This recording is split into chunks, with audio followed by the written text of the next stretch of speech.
Bismillahirrahmanirrahim. In lab number 6 of electronics 1, we will discuss about the study and analyze the operation of a series and parallel clippers. As we know that clipper is a device which limits or removes some portion of the input waveform above or below a certain level.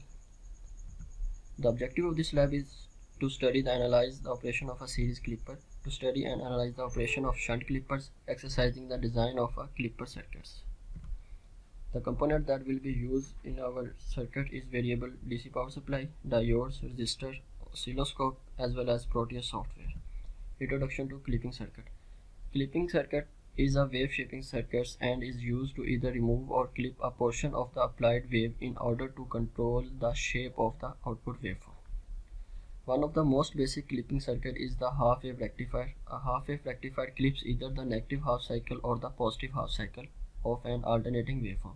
It's depend upon the position of the diode and allowed to pass only the half cycle.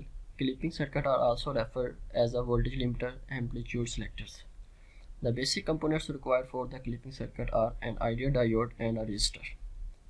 In order to fix the clipping level to the desired amount, a DC battery must also be included in series as well as parallel. The first step is a circuit specification. Clipper circuits can be classified इधर positive और negative. इस circuits में हम analyse कर सकते हैं कि हमारे पास अगर इनपुट्स का पॉजिटिव साइकिल क्लिप हो जाए तो इसको हम क्या कहते हैं, पॉजिटिव क्लिप कहते हैं. अगर इनपुट्स का नेगेटिव साइकिल क्लिप हो जाए तो हम इसको नेगेटिव क्लिप कहते हैं.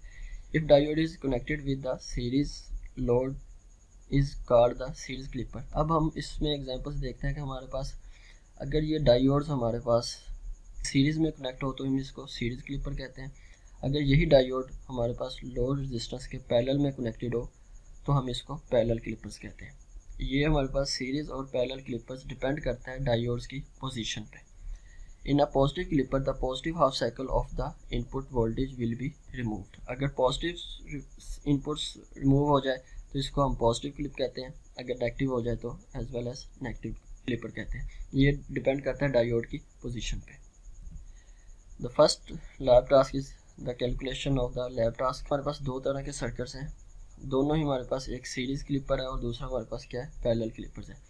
अब हमने देखना है कि कौन सा सीरीज क्लिपर है कौन सा क्लिपर. अब इस सर्किट्स को एनालाइज करें तो हमारे पास ये डायोड है और ये रेजिस्टेंस के क्या लगा है, लोड रेजिस्टेंस के पैरेलल में कनेक्टेड है, तो हम इस वजह से इसको क्या कहेंगे, पैरेलल क्लिपर कहते हैं. अब हमारे पास एसी में वी नो दैट हमारे पास दो तरह के साइकिल होते हैं. अब अगर हम पॉजिटिव साइकिल पे इसका एनालिसिस करें तो जब हम इसको पॉजिटिव साइकिल अप्लाई करेंगे इसके इनपुट्स पे तो हम डायोड की पोजीशन देखेंगे. तो डायोड इस वक्त क्या करेगा, फॉरवर्ड बायस में एक्ट काम करेगा. अब वो डिपेंड करता है कि हमारे पास इनपुट साइकिल पॉजिटिव में आ रहा है या नेगेटिव में आ रहा है. अब हमारे पास पॉजिटिव साइकिल में आ रहा था तो जब हम इसके साथ कनेक्ट करेंगे तो diode act as a close switch करेगा. अब हमें पता है क्लोज स्विच में करंट पास करेगा. तो अगर ये हमारे पास सिलिकॉन का डायोड है तो इसके क्रॉस 0.7 वोल्टेज होंगे. अगर यही हमारे पास जर्मेनियम का है तो 0.3. अगर यही हमारे पास आइडियल है तो 0 वोल्टेज होंगे. तो अब पॉजिटिव साइकिल में ये एक्ट एज क्या किया, क्लोज स्विच किया. तो अगर हम इसके ऑसिलोस्कोप लगाएंगे तो हमारे पास डेफिनेटली इसके क्रॉस 0.7 वोल्टेज आ गए. जब हमारे पास नेगेटिव साइकिल आया तो डायोड की position as a reverse bias होगी तो act as a open switch काम करेगा. जब ओपन स्विच में तो हम जानते हैं कि ओपन स्विच में हमारे पास जो करंट होता है वो इज इक्वल टू 0 होता है. जब करंट 0 होगा तो इस रेजिस्टेंस के क्रॉस हमारे पास वोल्टेज ड्रॉप भी क्या हो जाएगा, 0 हो जाएगा. तो जिसकी वजह से जब वोल्टेज अब हमारे पास 0 होगा तो इनपुट्स पे जो भी हम साइकिल देंगे वो आउटपुट पे आ जाएगा. अब इस सर्किट का एनालाइज करें जाए तो हमारे पास पॉजिटिव में हमारे पास क्या हो गया, पूरा सर्किट क्या हो गया, क्लिप हो गया. जस्ट वो डायोड के वोल्टेज है. अगर वो ये डायोड डेफिनेटली आइडियल डायोड होता है तो हमारे पास क्या होता है, 0. तो नेगेटिव में हमें क्या मिल रही है, आउटपुट मिल रही है. इनपुट्स हमारे पास क्या था, पॉजिटिव और नेगेटिव साइकिल था, जबकि हमें आउटपुट पे क्या मिल रहा है, नेगेटिव साइकिल में. इट मीन्स तो पॉजिटिव साइकिल क्या हो गया, क्लिप हो गया. तो हम इसको पॉजिटिव क्लिपिंग कहेंगे. इसी तरह हमारे पास नेक्स्ट सर्किट है. अगर एक डायोड है तो उसके रेजिस्टेंस लोड रेजिस्टेंस के साथ सीरीज में लगा हुआ है, सीरीज के साथ कनेक्टेड है. तो जब हम इसको पॉजिटिव साइकिल करेंगे, पॉजिटिव साइकिल दिया तो हमारे पास क्या हो गया, ये आइडियल डायोड्स लेट्स हम इसको कंसीडर करें तो पॉजिटिव साइकिल में क्योंकि डायोड रिवर्स बायस कंडीशन में लगा हुआ तो इसमें ओपन स्विच काम करेगा तो करंट हमारे पास क्या होगा, 0 होगा. तो जब करंट होगा तो कोई भी सर्किट सीरीज में वोल्टेज ड्रॉप क्या हो गया, RL के क्रॉस 0 होंगे तो आउटपुट में हमें क्या मिलेगा, 0 वोल्टेज मिलेगा. इसी तरह अगर हम नेगेटिव साइकिल दे रहे हैं तो नेगेटिव साइकिल में एक्ट एज अ डायोड क्या करेगा, ये फॉरवर्ड बायस एक्ट करेगा क्योंकि डायोड की पोजीशन यहाँ पे कैथोड है, यहाँ पे एनोड है। तो इस वजह से हमारे पास अगर ये सिलिकॉन का तो 0.7, अगर ये जर्मेनियम का 0.3, अगर ये आइडियल है तो हम इसको 0 कंसीडर, लेट्स से हम इसको आइडियल कंसीडर करते हैं। तो नेगेटिव साइकिल में ये करंट पास करेगा तो इस वोल्टेज रेजिस्टेंस के क्रॉस क्या होगा, वोल्टेज ड्रॉप होंगे। तो नेगेटिव साइकिल कंप्लीट का कंप्लीट हमें यहाँ पे आउटपुट भी मिल जाएगा। तो अगर इस सर्किट को हम एनालाइज करें तो पॉजिटिव हमारे पास 0 वोल्टेज और नेगेटिव में हमारे पास आउटपुट आ गई। तो ये भी एक एग्जांपल है कि इसमें हमारे पास पॉजिटिव साइकिल क्या हो रहा है, क्लिप हो रहा है। तो ये भी पॉजिटिव साइकिल की एग्जांपल है, पॉजिटिव क्लिपर की। तो one is construct the circuit of fig 1 by using the Proteus software and set the supply voltage and across and record the measurements of the circuits. By using the KVL we can calculate the value of the V0। आपने क्या करना है, circuits को implement करना है और DC voltage आपने यहाँ पे सीरीज में लगा देना है। अब यहाँ पे सिस्टम्स में हम कोई भी इनपुट्स यहाँ पे दे सकते हैं, साइन वेव दे सकते हैं, स्केयर वेव दे सकते हैं, modified sine, it's up to you.